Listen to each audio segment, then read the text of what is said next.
బాగా కేసీఆర్ అప్పులు చేసిండు, రాష్ట్రం అప్పులు చేసిండ్రు, అప్పులు పెరిగినాయి, ఇదో రెటరిక్. అప్పులలో అధ్యక్ష మనది 23వ స్థానం. మనకంటే మించి అప్పులు చేసిన రాష్ట్రాలు 22 ఉన్నాయి అధ్యక్ష. మన పైన పరిమితికి లోబడి మనం ఉన్నాం, చాలా క్రమశిక్షణతో ఉన్నాం. అది కూడా కేంద్ర ప్రభుత్వం మొన్న ఇచ్చినటువంటి స్టాటిస్టిక్స్లో పార్లమెంట్ సమర్పించినారు అధ్యక్ష. ఇప్పుడు జరుగుతున్న లోక్సభ సెషన్లోనే మొన్న 3-4 రోజుల క్రితమే government of India has declared lowest అప్పులు చేసిన రాష్ట్రాలలో తెలంగాణ ఒకటి, చాలా పురోగతి సాధించిందని కూడా వాళ్ళు చెప్తా ఉన్నారు అధ్యక్ష. అతి తక్కువ అప్పులతోని మనం చాలా చక్కగా ఇవన్నీ కూడా చేసుకుంటూ పోతా ఉన్నాం. ఇవన్నీ కూడా రిజర్వ్ బ్యాంకు, ఫైనాన్స్ మినిస్ట్రీ వాళ్ళందరూ ఇచ్చేటువంటి నివేదికలలో ఉంటాయి అధ్యక్ష. లోక్సభ సాక్షి కూడా కేంద్రం కూడా ఇదే చెప్పింది. ఇవన్నీ చేసి ఈరోజు ఇంత సుస్థిరమైన ఆర్థిక ప్రగతి సాధించి, పర్ క్యాపిటా పెంచి, పవర్ పెంచి, శుద్ధమైన నీళ్లు ప్రతి ఇంటికి నల్లాతోనిచ్చి, ఇవన్నీ చేసి తెలంగాణ సాధించుకొచ్చి అష్ట కష్టాలు పడి గత 25 సంవత్సరాలుగా ఒక యజ్ఞంలాగా దీన్ని తీసుకొని పోతా ఉంటే కాంగ్రెస్ పార్టీ నాయకులు మాట్లాడతారు అధ్యక్ష. కేసీఆర్కి పిండం పెడతాం, ఇవన్నీ చేసినందుకు నాకు పిండం పెట్టాలా? ఈ తిప్పల పడ్డందుకు ఆ పిండం పెట్టాలా? మీ వల్ల కాని పని, మీ నాయకులు ఎంతరో మంది ఎన్ని చూపి పారిపోయినటువంటి తెలంగాణ ఉద్యమాన్ని నేను భుజానేసుకొని అనేక కష్టాలు పడి దీక్షలు చేసి చివరికి నా చావు మీద తెచ్చుకునేంత ప్రయత్నంలో తెలంగాణ తెచ్చిపెడితే మీకు పిండం పెడతామంటే ఎవరు హర్షిస్తారు అధ్యక్ష? ఇదేనా సంస్కారం? ఇదొక పద్ధతి, ఇదొక పార్టీ, దీనికో లెక్కన? చాలా బాధ కలుగుతుంది అధ్యక్ష, దుఃఖం వస్తుంది. ఎందుకంటే ఏందండి నాకు అర్థం కాదు. ఇది పూర్తిగా ఎటుపడతాడు, నోరుంది కదా అని విచ్చలవిడిగా మీ పార్టీల నియంత్రణ లేకపోవచ్చండి, కానీ సంఘం చూస్తుంది కదా, సమాజం చూస్తుంది కదా. నన్ను అడుగుతున్నారు మొన్న రాహుల్ గాంధీ ఏదో ఒక మాట అందరికి మోడీ పేరేమున్నదంటే 2 సంవత్సరాల జైలు శిక్ష విధించారు అధ్యక్ష. అఫ్కోర్స్ నిన్న సుప్రీంకోర్టు స్టే ఇచ్చింది, సభ్యత్వం కూడా తీసేసిండ్రు. మేము ఆ చర్యలు తీసుకోలేమానండి? మేము తీసుకోకపోదుమా? మీరు ఏదో స్వేచ్ఛ కావాలి, స్వేచ్ఛ ఇచ్చినాం. మేము చాలా లిబరల్గా ఉంటున్నాం, డెమోక్రాటిక్గా ఉంటున్నాం, అన్ని రకాలుగా బాగుంటున్నాం. లేకపోతే మీరు అట్లా మాట్లాడిన దానికి మీ తాట తీసే పరిస్థితి ఇష్యూ కాదు కదా గవర్నమెంట్ అనుకుంటే. కానీ మీరంతా ఆ విధంగా ఇష్టం వచ్చిన అడ్డగోలు మాట్లాడినా మేము సంయమనం పాటిస్తున్నాం. మేము ఇది పోలీసులు ఉసుగొలుపుతలేం, ప్రజలే తీర్పు చెప్తారు రేపు పొద్దున అనే ఉద్దేశంతో మేము ముందుకు పోతా ఉన్నాం. కానీ బాధ మాత్రం కలుగుతుంది అధ్యక్ష. ఎక్కడ ఏం చేయని వాళ్ళు తెలంగాణ ఉద్యమం జరుగుతున్న దాని మీదకి తుపాకులు తీసుకొని పోయిన వాళ్ళు మాట్లాడతారు అధ్యక్ష. ఇలా 2 పార్టీల అధ్యక్షులు అధ్యక్ష. కాంగ్రెస్ పార్టీ అధ్యక్షుడేమో రైఫిల్ తీసుకొని పోయిండు కరీంనగర్ జిల్లాకు, ఇంకో పార్టీ అధ్యక్షుడేమో అందరు రాజీనామా చేస్తుంటే ఆయన ఒక్కడు మాత్రం రాజీనామా చేయకుండా అమెరికాకు వారిపోయింది అధ్యక్ష.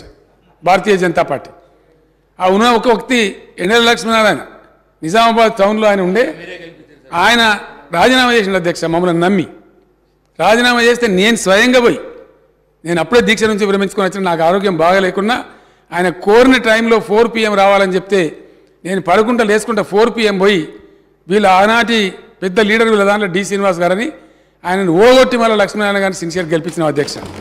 ఇవన్నీ కూడా జరిగినాయి అధ్యక్ష, ప్రజల ముందే జరిగినాయి. ఇవన్నీ చాలా బాధ కలుగుతుంది అధ్యక్ష, దుఃఖం వస్తుంది. ఇంత చేసి పెట్టి రాష్ట్రాన్ని ఒక తొవ్వలో పెట్టి. ఒక్క నిమిషం ప్లీజ్, ఒక్క నిమిషం ప్లీజ్. మీ జన్మలు ఆలోచించారా దళిత బంధు ఇవ్వాలని? మీ ఇండియన్ నేషనల్ కాంగ్రెస్ కనుక స్వతంత్రం వచ్చిన తెల్లారే దళితుల వృద్ధి గురించి పనిచేసి ఉంటే ఇలా దళిత బంధు ఎందుకు ఇవ్వాల్సి వచ్చేదండి? దయచేసి ఆత్మవిమర్శ చేసుకోండి, మమ్మల్ని అన్నాడు కాదు. మేము ఇలా దేశానికి ఒక దిక్సూచిగా ఉన్నాం అధ్యక్ష. నేను మహారాష్ట్రకు పోయి నేను మాట్లాడుతుంటే అక్కడ వేణువుల్లో కొనియాడుతున్నారు మీ తెలంగాణ మోడల్ మాకు కావాలని చెప్పి. వేరే రాష్ట్రాలలో దేశమంతా వీ వాంట్ తెలంగాణ మోడల్ అంటుంటే ఇక్కడ ఉన్నోళ్ళు మాత్రం ఇంత మంచిగా జరిగిందని కనీసం ఒక మాట హర్షించకపోగా ఉల్టా తూలనాడడం, దూషించడం, పిండం పెడతాం గండం పెడతాం అని మాట్లాడడం. తెలంగాణ ప్రజలు నా మాటలు వింటున్న అధ్యక్ష. వచ్చే ఎన్నికలలో ఎవరికి పిండం పెట్టాలో ఇప్పుడు ప్రజలు నిర్ణయించాలి అధ్యక్ష.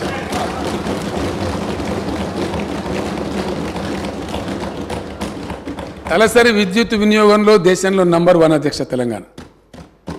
జాతీయ సగటు అయితే అసలు మన సమీపంలో కూడా లేదు, నేషనల్ యావరేజ్ చూస్తే.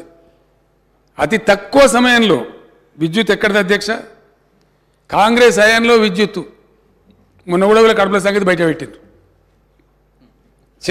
ఇస్తామని చెప్పింది 9 గంటలు, ఇచ్చేది పొద్దాగా 3 గంటలు, రాత్రి 4 గంటలు.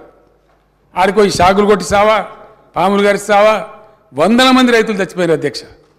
పెద్ద దానికి ఇవాళ 24 గంటల కరెంట్ ఇస్తుంటే దాని మీద కూడా అడగోలుగా మాట్లాడతారు అధ్యక్ష. వాళ్ళకున్న అలవాట్లు ఇతరులకు ఉన్నాయనుకుంటారు. ఎంత క్రమశిక్షణ పాటిస్తే, ఎంత పటుత్వంగా పనిచేస్తే ఇండియా మొత్తంలో అధ్యక్ష దయచేసి ఒక్క పాయింట్ చాలు,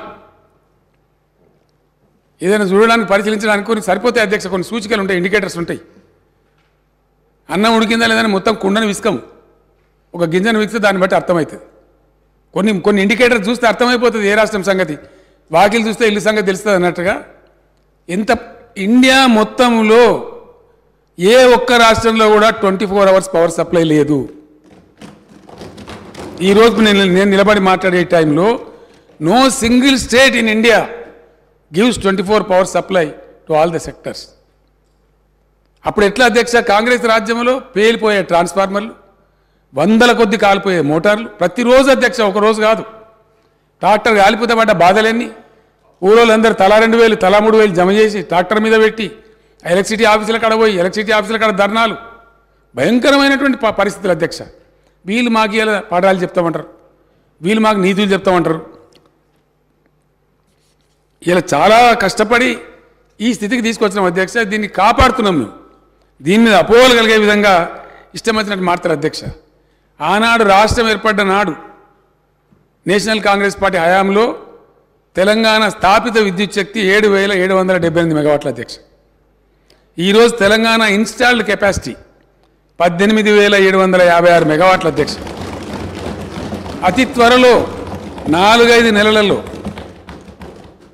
దేశంలోనే నంబర్ 1గా పబ్లిక్ సెక్టర్లో స్థాపించిన number 1 ultra mega power plant ఇండియాలో నంబర్ 1 అధ్యక్ష. ఏ రాష్ట్రం సాహసం చేయలే. ఈవెన్ ఎన్టీపీసీ కూడా తర్వాత వచ్చింది. కానీ ఒక రాష్ట్ర ప్రభుత్వంగా పబ్లిక్ సెక్టర్లో తెలంగాణ జెన్కో ఆధ్వర్యంలో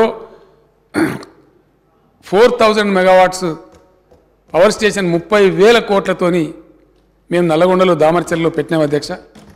అక్కడ మా ఎమ్మెల్యే భాస్కరరావు గారు, ఆ జిల్లా మంత్రి విద్యుత్ శాఖ మంత్రిగా ఉండి మా జగదీష్ రెడ్డి గారు, సౌత్ తెలంగాణలో మేము ఎంత న్యాయబద్ధంగా పోతామంటే అధ్యక్ష, కాకతాళీయంగా తెలంగాణలో ఉండే పవర్ స్టేషన్స్ అన్నీ కూడా ఉత్తర భాగంలో ఉన్నాయి అధ్యక్ష. అది కొత్తగూడెం కావచ్చు, పరకాలలో కాకతీయ కావచ్చు, మేము పెట్టిన భద్రాద్రి కావచ్చు, అంతకుముందున్న ఎన్టీపీసీ రామగుండం కావచ్చు, నిజాం స్థాపించిన పవర్ స్టేషన్ కావచ్చు, అన్నీ కూడా గోదావరి ఒడ్డున అన్నీ కూడా ఇటు ఉత్తరం వైపే ఉన్నాయి అధ్యక్ష. ఒక పవర్ లోడ్ సెంటర్ రావాలంటే దక్షిణ తెలంగాణలో కూడా ఒక పెద్ద విద్యుత్ సంస్థ ఉండాలి. దక్షిణ తెలంగాణలో విద్యుత్ ఉందా అధ్యక్ష? లేదని కాదు. 2,444 మెగావాట్ల జల విద్యుత్ ఉంది శ్రీశైలం మీద, నాగార్జున సార్ మీద. కానీ అది హైడ్రో ఎలక్ట్రికల్ పవర్ అధ్యక్ష. అది 24 గంటలు రాదు, సంవత్సరం పొడుగుతా రాదు, నీళ్ళు అయిపోతే అయిపోతుంది. కాబట్టి పవర్ సెంటర్ కూడా దక్షిణ తెలంగాణ కూడా భవిష్యత్తులో బ్రహ్మాండంగా ఉండాలి. అక్కడ పరిశ్రమలు వచ్చినా మరొకటి వచ్చినా ఉండాలని చెప్పి అక్కడ పెట్టాలనుకున్నప్పుడు జగదీష్ రెడ్డి గారిని అతను ఫైట్ చేసి, అన్నా నల్లగొండ జిల్లాలో పెట్టండి, కృష్ణలో అక్కడ దాని పేరేందా రిజర్వాయర్ పేరు టేల్ పాండ్లో నీళ్ళు సమృద్ధిగా ఉంటాయి. 10-11 టీఎంసీలు ఎప్పటికీ ఉంటాయి. అక్కడ జీవనదిలా ఉంటుంది. మీరు నీళ్ళ గురించి ఫికర్ చేయకండి, మీద నెత్తి మీదనే నాగార్జున సార్ కూడా ఉంది, నల్లగొండలో పెట్టమని చెప్పి అదే పరిస్థితి మహబూబ్నగర్లో లేదు అధ్యక్ష. ఎప్పటికి ఉండే నీళ్ళు ఉండే పరిస్థితి లేదు. ఇది నాగార్జున సార్ కింద కాబట్టి నాగార్జున సాగర్లో 120-130 టీఎంసీలు ఉంటుంది కాబట్టి అక్కడ సేఫ్ అని చెప్పి నిపుణులందరూ నిర్ధారించిన తర్వాత ఇరిగేషన్ వాళ్ళతో కూడా మాట్లాడి భాస్కరరావు గారి సహకారంతో దామర్చెర్లలో ఆ ప్లాంట్ పెట్టినాం అధ్యక్ష. ఇటీవల కాలంలో నేను మంత్రి గారు అందరం పోయి అక్కడ తిరిగినాం. చాలా హృదయానికి ఎంతో సంతోషమైంది అధ్యక్ష. దాని మీద కూడా అవాకులు చవాకులు మాట్లాడతారు సార్. దాని మీద కూడా దాన్ని ఆపేస్తామంటారు అధ్యక్ష. కాంగ్రెస్ పార్టీ వస్తే దాన్ని ఆపేస్తారట. అక్కడ కోమటిరెడ్డి వెంకటరెడ్డి అని ఒక పుణ్యాత్ముడు మాట్లాడతారు. అది ఏం మాట నాకు అర్థం కాదు. 30,000 కోట్లతో అధ్యక్ష ఒక 700 మెగావాట్లే అధ్యక్ష రామగుండంలో వచ్చిన ఎన్టీపీసీ ఫస్ట్ ఫేజ్ జస్ట్ 700 మెగావాట్స్తో బిగినైంది. నేను ఎన్టీ రామారావు గారు వెంబట ఆయన ముఖ్యమంత్రి కూడా నేను కూడా పోయిన అధ్యక్ష.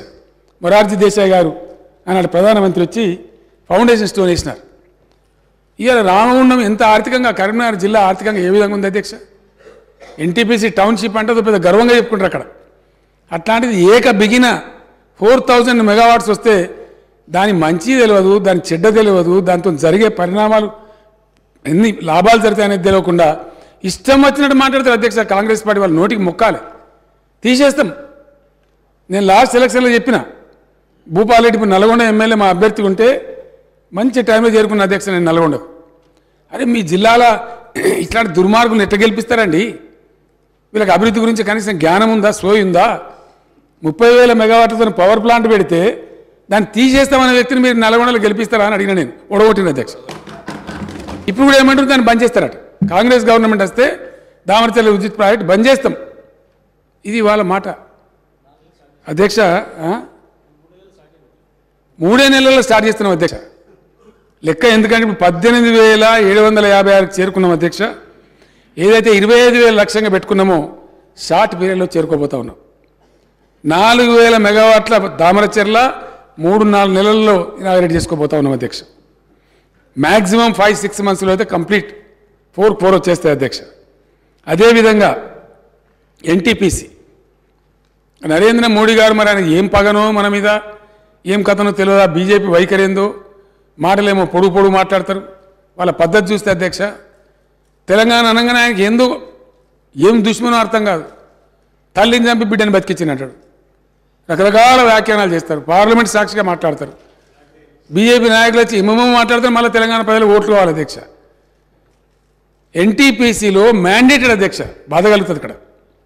ఎన్టీపీసీ పునర్విభజన చట్టం ద్వారా మ్యాండేట్ చేసింది ఎన్టీపీసీకి దట్ ఎక్స్క్లూజివ్ 4,000 మెగావాట్స్ ప్లాంట్ పెట్టి అది మొత్తం తెలంగాణకి సప్లై చేయాలని చెప్పి 10 ఏళ్ల కింద చట్టం పాస్ చేస్తే ఇవాళ వరకు ఆరి లేదు, శివ లేదు, హోం లేదు అధ్యక్ష.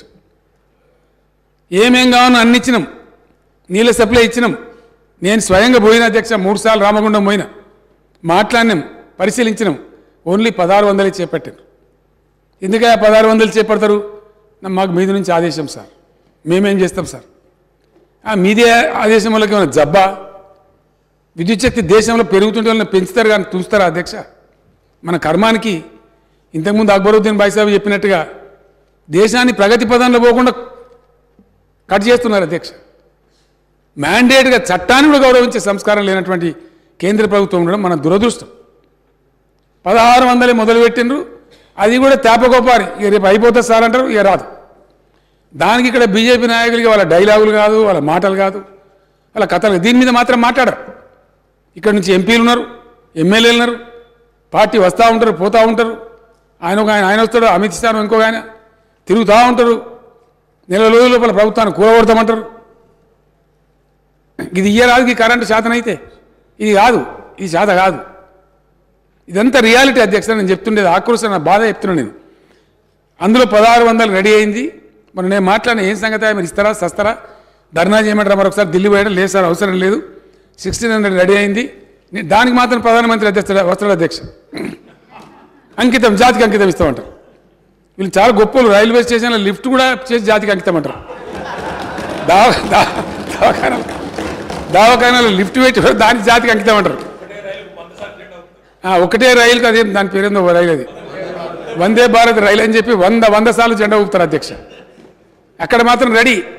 ఇక రాగానే మళ్ళీ మోడీ గారు వస్తారు. ఇప్పుడు బీజేపీ అంతా లైన్ గట్ట, ఎయిర్పోర్టు, పెద్ద కథ కార్ఖాన, పెద్ద ఊరేగింపు, హై సిటీ నిండా కటౌట్లు, దానికి మాత్రం రెడీగా వస్తారు. ఇది వైఖరి అధ్యక్ష. ఏ పార్టీ ఏం చేస్తుంది అనేది తెలవాలిగా తెలంగాణ ప్రజలకు. ఆ 1,600 సచ్చేసేడో వస్తుంది అధ్యక్ష. సింగరేణి ఇప్పుడున్న 1,200 కాకుండా 800లకు నేనేమన్నా పర్మిషన్ ఇచ్చినా రాబోయే 2-2.5 ఏళ్లలో అది కూడా రాబోతూ ఉంది. మరొక 6,400 మెగావాట్ల ఫర్మ్ పవర్ యాడ్ కాబోతూ ఉంది. దాని ద్వారా సుమారుగా మనం ఎంచుకున్నటువంటి పవర్ 25,000 మెగావాట్ల రాష్ట్రంగా తెలంగాణ వెలుగొందబోతా ఉందని నేను సంతోషంగా ప్రకటిస్తా ఉన్నా అధ్యక్ష.